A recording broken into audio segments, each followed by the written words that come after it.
Hello and welcome to Faith in 5, a series which provides short answers to big questions in just 5 minutes. In this episode, I'm answering the question, is there any evidence for God?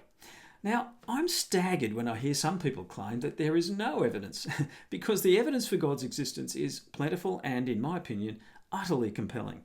Here are just a few examples. Number 1, the origin of the universe. Even secular cosmologists now concede that the universe had a beginning. Modern science has revealed that our material universe, including time itself, had a finite starting point, before which nothing existed. The late Stephen Hawking wrote, "All the evidence now seems to indicate that the universe has not existed forever, but that it had a beginning. This is probably the most remarkable discovery of modern cosmology." Now, common sense tells us that the universe can't have created itself from nothing.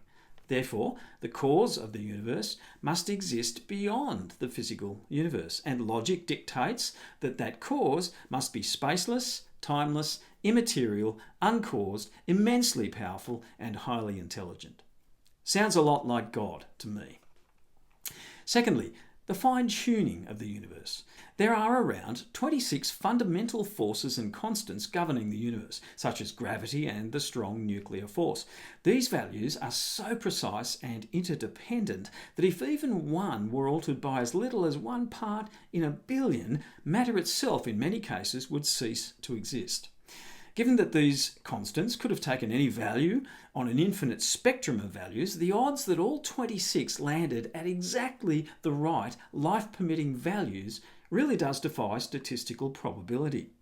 Astrophysicist Sir Fred Hoyle famously wrote, "A common-sense interpretation of the facts suggests that a super-intellect has monkeyed with physics. The numbers one calculates seem to me so overwhelming as to put this conclusion almost beyond question." Number 3, the origin of biological life. Natural processes have never been able to show how non-living matter could give rise to biological life, to cells filled with living molecular machines and pulsing with living biochemical processes. Dr. Chris Wills, Professor of Biology at the University of California, writes, "The biggest gap in evolutionary theory remains the origin of life itself. The gap between a collection of inanimate molecules and even the most primitive cell remains enormous." In other words, the living cell cries out for a supremely powerful creator. Number 4, the origin of DNA. At the heart of almost every living cell lies DNA, a sophisticated information system containing detailed instructions regulating that cell's function. And this biological software is literally millions of times more complex than any computer program humans have ever written. But here's the thing, meaningful information cannot be generated by random chemical processes. Intelligent information can only come from pre-existing intelligence. Professor Maciej Gurtijk of Toruń University, Poland writes, "Every microscopic cell is so precisely programmed that we have to assume that the information contained in them comes from an intelligence far beyond our own. Evolutionists have no idea how this information system was produced." Number 5, the origin of human consciousness.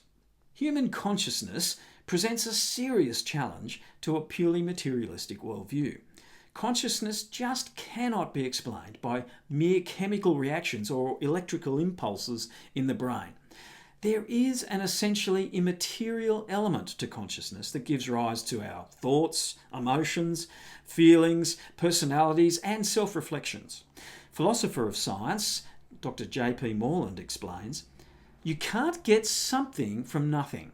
If the universe began with dead matter having no consciousness, how then do you get something totally different, conscious, living, thinking, feeling, believing creatures from physical materials that don't have that? But if everything started with the mind of God, we don't have a problem with explaining the origin of our mind." Number 6, and finally, the miraculous life and resurrection of Jesus. I'll address this in a separate episode, but it's worth noting here that Jesus' miracles and his resurrection are not only recorded in the biblical documents, which are themselves first century reliable eyewitness accounts, but they are also referenced by non-Christian writers of the same period. And if those miracles and the resurrection of Jesus are historically true, and I believe they are, then we have extraordinarily strong evidence for the existence of God. So, that is just some of the compelling evidence for God, and there is so much more. For a deeper exploration of this topic, check out my extended video series, Evidence for Belief, on my website, smartfaith.net. In the meantime, thanks for listening and have a great day.